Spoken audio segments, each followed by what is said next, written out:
Hello and welcome to the West Yorkshire Football Show. It is another episode of Town Talk with myself, Stephen Brown, and joining us as ever to talk all things Terriers, it is, of course, Mr. Stephen Downs. Steve, how are we doing, mate? Yeah, not bad, mate. Not bad, you? Yes, very well, thank you. And my word, there's been a lot happening, a lot to discuss, Steve, a lot to get through. So if you're watching along, please do smash a like on the video, get your comments in on anything we discussed today, and do make sure you subscribe to the channel as well. Well, Steve, it feels like it's been a while since we talked domestic football instead of a certain tournament that's cracking on at the moment and heating up. But we are focusing on the domestic game today in Huddersfield Town. And just before we kind of get into the nuts and bolts of things, how are you feeling about things at the moment? Yeah, it's a bit weird, really, Brownie, because obviously, like you said, we're all focusing on, things over in the US, Canada, and Mexico. And it's kind of like, I always feel when there's an international tournament, everybody kind of forgets about sort of your league side. And even though there's signings being made, everybody's like, you might be excited about some of these signings, but then you kind of back to thinking about the World Cup or the Euros. So where in the normal sort of summer period, that's all everybody would be talking about, really, the signings or the kits coming out or the fixtures. And even like on fixture release day, it was kind of like, the fixtures have come out, great, 10 minutes looking at them, right, who's on tonight at the 1 a.m. in the morning playing in the World Cup. Yeah, absolutely. That is what it's been like. And you forget that teams are still trying to get things in line, get things sorted. Like I mentioned, a lot to get through. We're going to start with some ins and outs and what's been happening. First thing I want to get your take on, Lee Nichols joins Preston North End. He's joined Preston after 5 years at Huddersfield Town. Made 178 appearances, 49 clean sheets, named Championship Goalkeeper of the Season and Huddersfield Town Player of the Season in 21-22. What was your reaction to this move? How are you feeling about that one, Steve?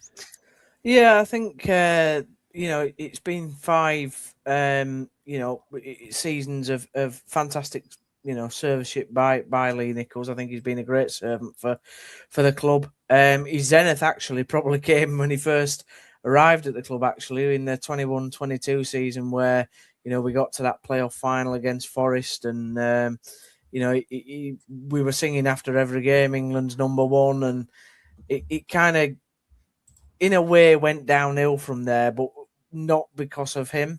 I think he was, he's been, like I say, a great servant. He's a good shot stopper, great shot stopper, in fact, and commands his box well and does all the old-fashioned sort of goalkeeper things right. The one thing he's not particularly being fantastic at over his time at Town is the ball with him at his feet. His distribution isn't the best as a goalkeeper. We got him from MK Dons for an absolute steal when we signed him. In fact, he was sat as number 2 there and wasn't really playing and came to us as, a bit of a chance of becoming a number 1, really, because there wasn't a standout keeper at Town at the time. We'd gone through a number of players, really, and there wasn't much coming through apart from Jacob Chapman, who we'll come on to, who has also left the club. And so Lee Nichols came in and really made the number 1 spot his own, to be honest. And then he kind of kept it. He had a little bit of an injury spell a couple of seasons ago. But, when he came back into the side, he kind of kept his place and has been a sort of ever-present ever since, really. 178 appearances, as you say, Brownie. Not bad for a keeper over 5 years, but probably it's time for him to leave the club. We've brought other people in, and it's probably a good moment for him to leave, as there's a bit of a sea change within the coaching department, obviously the head coach department, and looking forward to a future. I think he will go to Preston and challenge for the number 1 shirt, but probably will be the number 2. But it's a good it'll be a great end to his career being at a championship club, which, he's mostly been at throughout his career, to be honest. Yeah, indeed. And you've mentioned a bit of further goalkeeper news as well.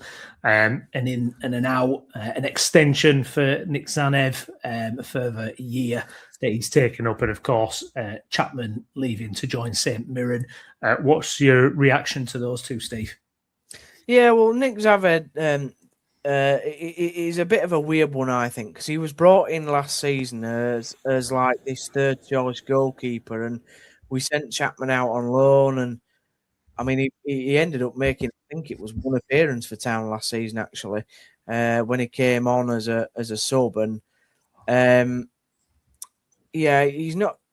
It's hard to rate somebody who's only had one appearance, and it might not be. I can't remember, to be honest. I don't think it was particularly fantastic when he came on, but it's a weird one. He came from Newport, and he were always going to be third choice behind Lee Nichols and Jack Hamwick. So surprised that Town have kept him on. Surely he's not going to be, again, he probably is going to be number 3. But he's an experienced goalkeeper, and he's going to challenge. Jacob Chapman is probably the bigger talking point, Brownie, because he's been at the club now for quite a number of seasons, come up through the academy, of course, Australian, a really good character around the club, a lot like Lee Nichols, but in terms of being younger, only 25. But he's 25, and he wasn't going to get he wasn't going to be first choice keeper at Town.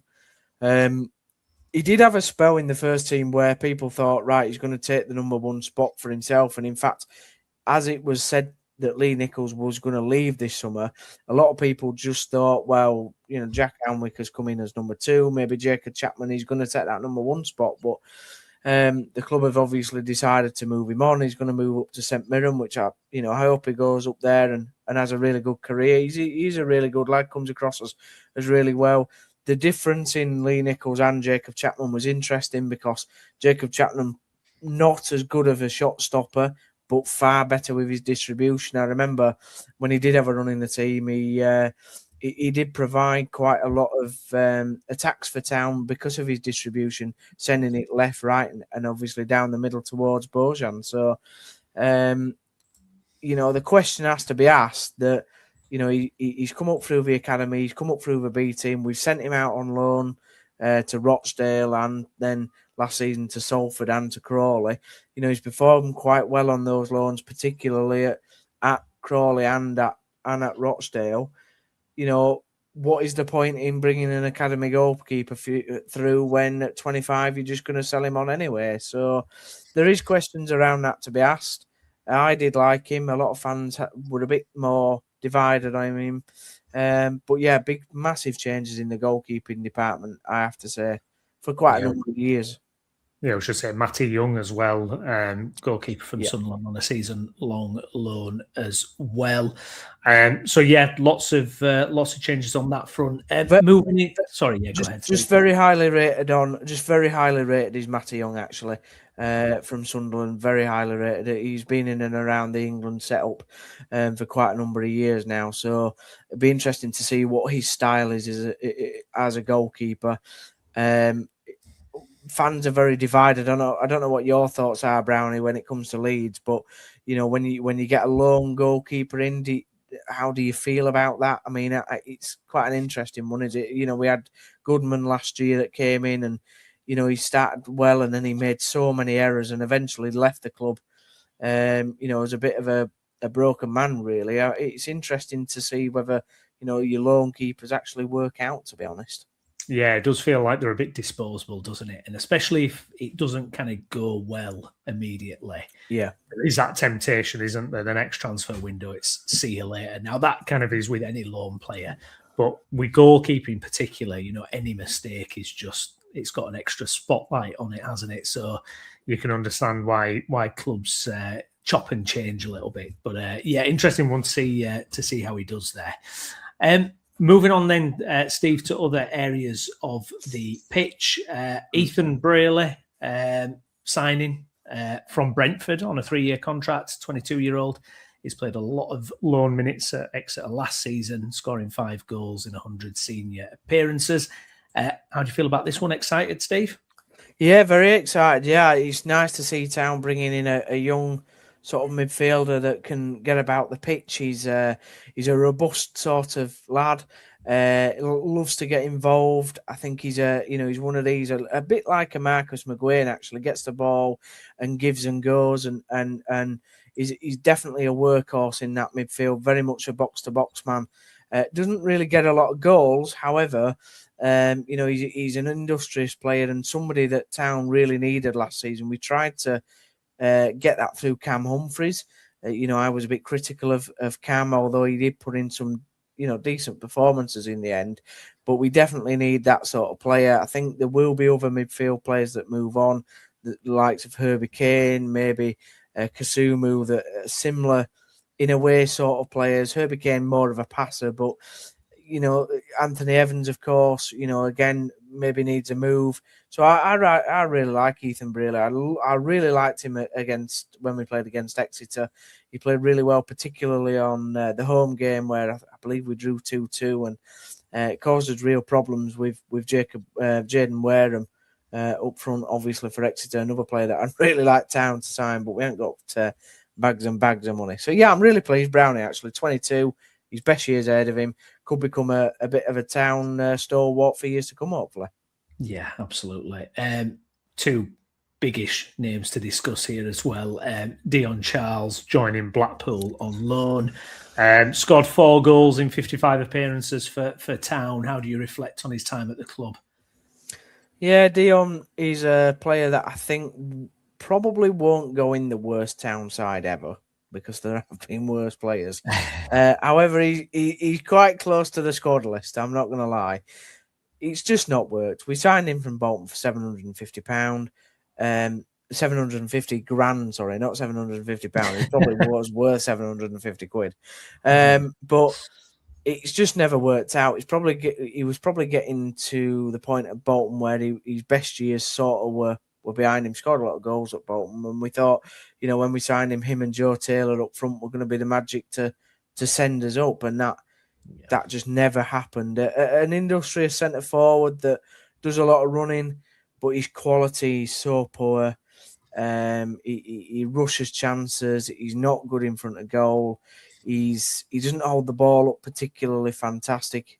He reminds me a lot of Lee Novak, but just not on that, even at that level. Lee Novak at least could score a number of goals and get inside the box and did have a finish on him, where Dion just didn't have that. And I think the straw that brought the camel's back is when actually he did travel to where did he travelled in to watch a cup game for Bolton, actually, when we were away against Blackpool last season, I believe. And that took a lot of fans sort of against him, really. So wish him well. Glad he's off the wage bracket. And yeah, it's see you later. Yeah.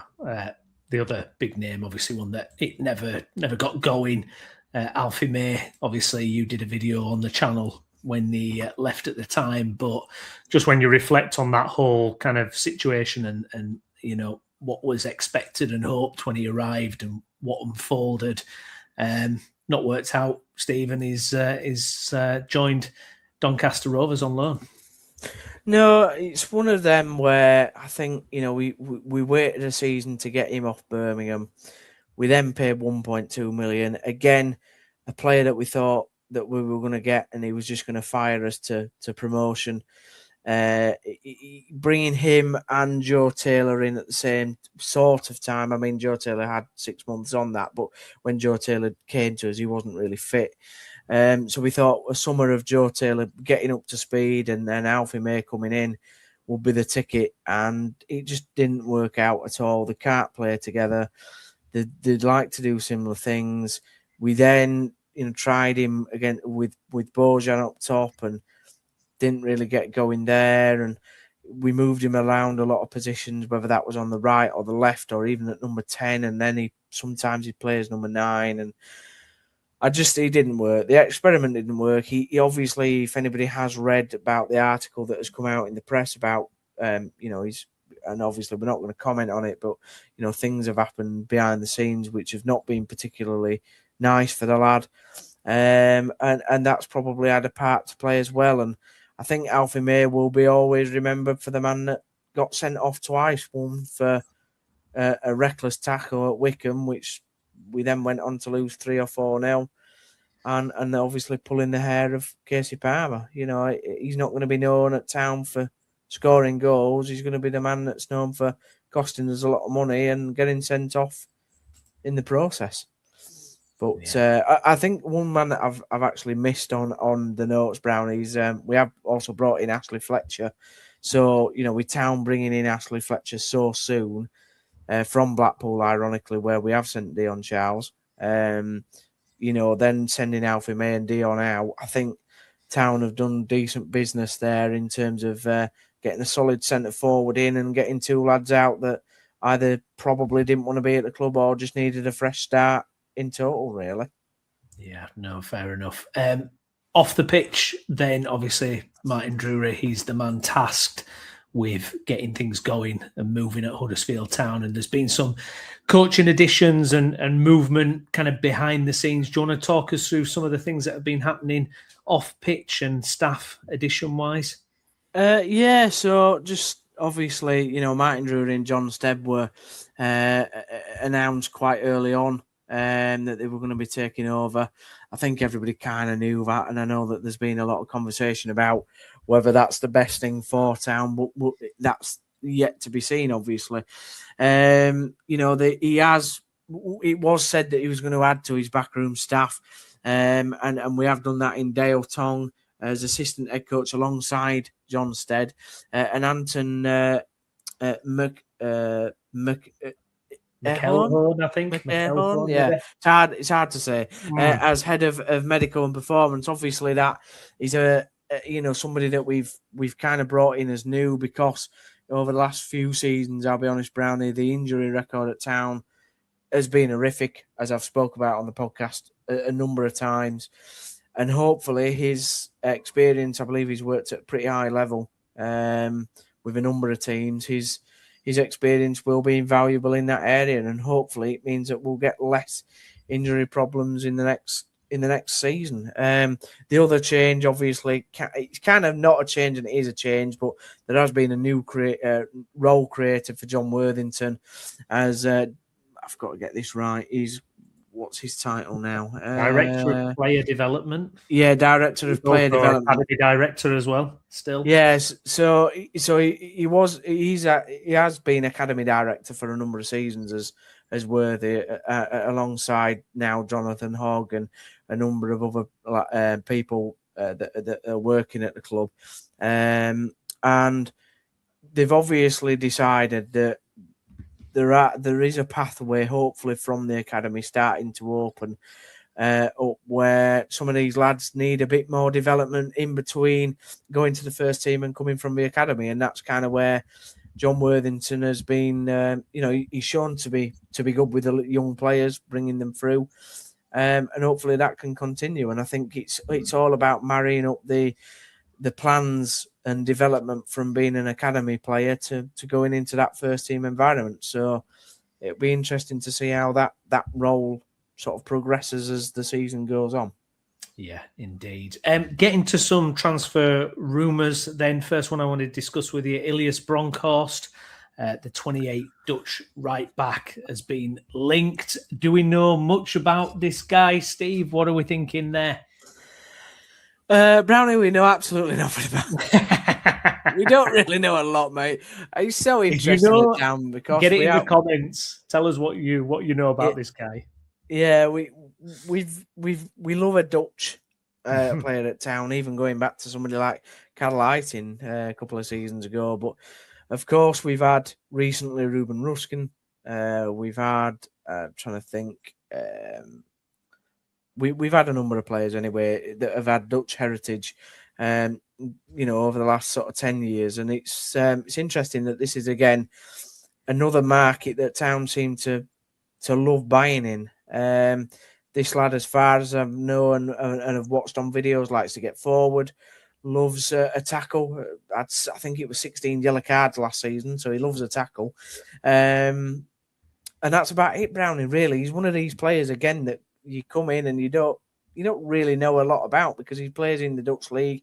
There isn't a lot, I would say, a media around the Dutch league. You have to go in and dig really to find information out, unless they play for one of the top sides, of course. So it's all about if Town are going to bring this lad in, see what he can do. It's not an area that I think that we needed.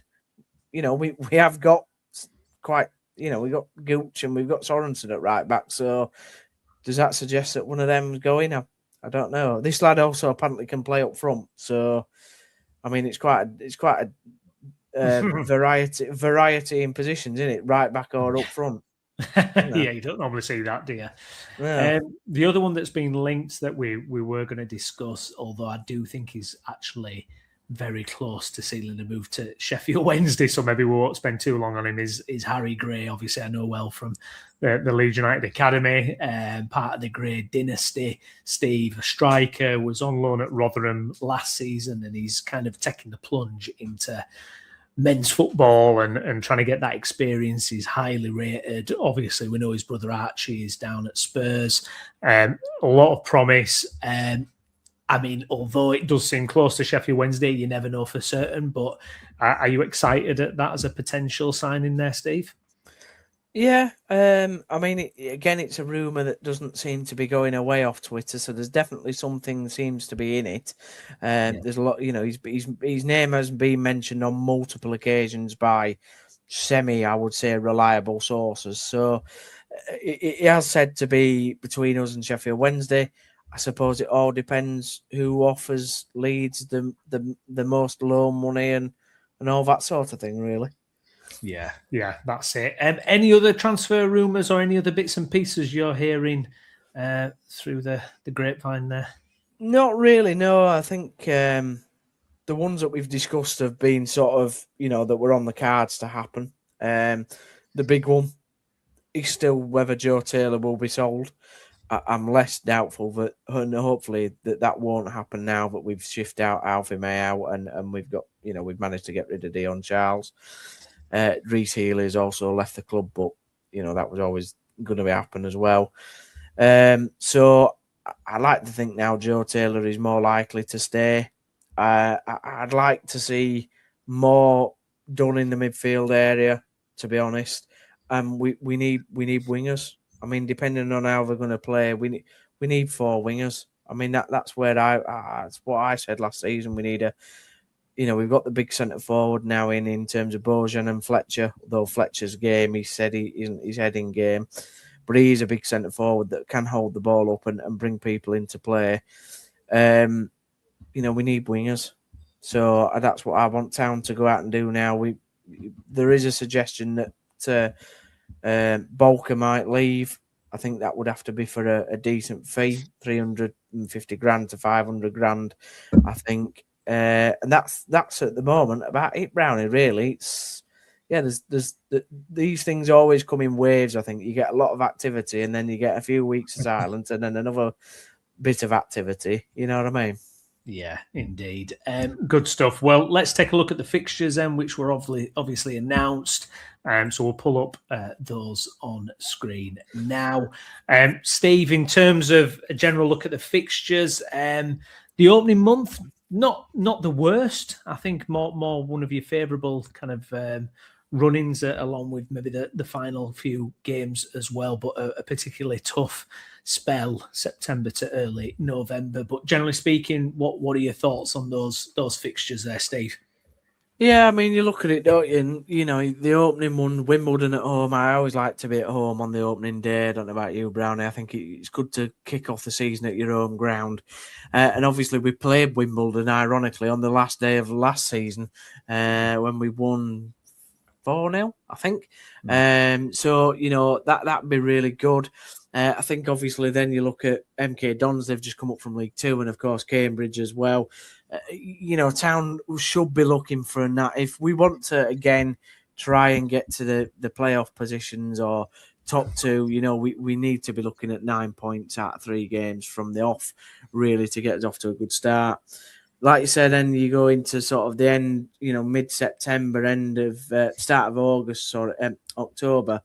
It becomes a little bit difficult where you've got your likes of Luton at home. Then you've got, Burton away, which is always difficult. Town have never done since coming back to League One well at Burton away. Sheffield Wednesday at home, of course. And then, likes of Peterborough and Wigan are always difficult ties. And of course, Bradford City being the Yorkshire derby at the end of October. I'm glad that, you know, you look in December that we've got Blackpool at home on over Christmas. I think that's good. Always like to be at home on Christmas, Boxing Day. And then it's just a sprinkling of, you know, tough fixtures in with ones, obviously, that we should hopefully do well in. I think the ending is also quite good. You know, you've got Bromley, Reading, who might be up there, to be honest, but then you've got Burton, Donny, and Stevenage, obviously, on the last day. So, who I don't think will be as strong this season. Good stuff. Excellent. Okay, well, we'll wrap it up there for this episode of Town Talk. We'll be back with updates throughout the summer for Huddersfield Town, and keep an eye on the channel for all our content across our teams in West Yorkshire, and obviously the daily World Cup show as well. Please like the video, get your comments in, get subscribed to the channel. I've been Stephen Brown. With me has been Stephen Downs. Thank you, Steve. Cheers, man. Thank you. And we will see you again soon. Thank you very much for watching. Bye-bye. See you later. Bye-bye.